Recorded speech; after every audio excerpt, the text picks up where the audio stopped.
నమస్కారం ఘంటారావానికి స్వాగతం. ముందుగా ప్రధానాంశాలు. విజయవాడలో కాస్త తెరిపినిచ్చిన వర్షం, ఇంకా జల దిగ్బంధంలోనే పలు ప్రాంతాలు.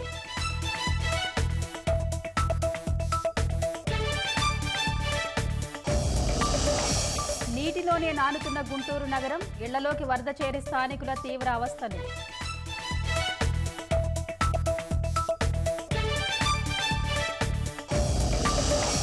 భారీ వర్షాలు, జిల్లాల్లో పరిస్థితులపై సీఎం సమీక్ష, బాధితుల వద్దకు సహాయ బృందాలు వెళ్లేలా చూడాలని ఆదేశం.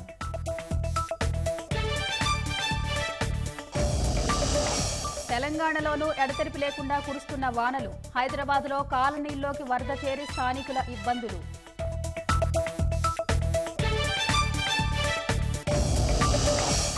ఉమ్మడి వరంగల్, ఖమ్మం జిల్లాల్లో భారీ వర్షాలు, పలుచోట్ల కొట్టుకుపోయిన రహదారులు.